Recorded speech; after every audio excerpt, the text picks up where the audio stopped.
I was born on April 14, 1866, in Feeding Hills, Massachusetts. My early years were filled with hardships and challenges. At the tender age of 5, a terrible eye infection left me partially blind. Losing my mother when I was 8, followed by my father abandoning us, only added to the difficulties I faced. My younger brother Jimmy and I were sent to the Tewksbury Almshouse, a place for the destitute. But I refused to let my circumstances define me. When I was 14, I managed to secure a place at the Perkins School for the Blind in Boston. It was there that I received an education and learned valuable techniques for teaching the visually impaired. My time at Perkins introduced me to Laura Bridgman, a deaf-blind woman who became my inspiration for the work I would undertake in the future.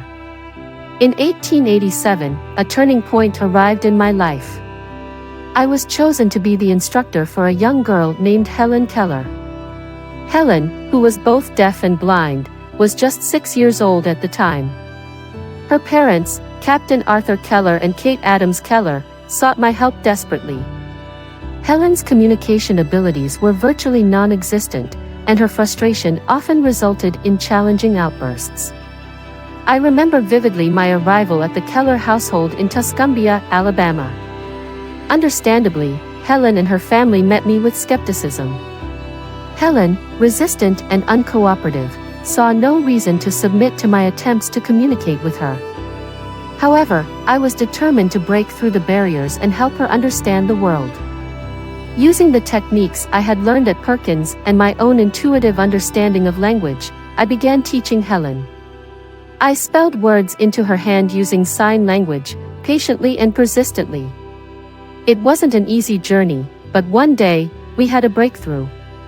We were at a water pump, and as the cool water flowed over Helen's hand, I spelled the word, water, into her other hand.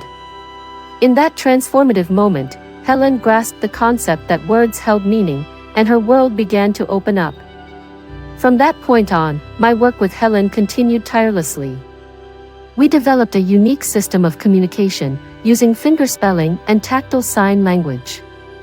It allowed Helen to express her thoughts and engage with the world around her. Our bond grew, and I cherished the privilege of being Helen's teacher and friend.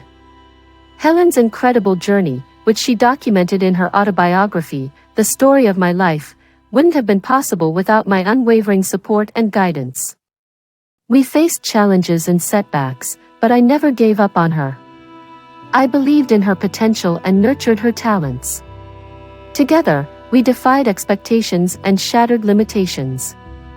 Our work garnered international recognition and acclaim. I also became involved in establishing the Foundation for the Blind, advocating for the rights and education of visually impaired individuals. Through it all, my passion for teaching and my belief in the transformative power of education remained unwavering. On October 20, 1936, I passed away, leaving behind a legacy that continues to inspire generations of teachers and learners. My story is one of resilience, dedication, and the unwavering belief in the abilities of individuals with disabilities. I may no longer be present in this world, but my spirit lives on, a reminder that a single person can make an extraordinary difference when they dedicate themselves to the service of others.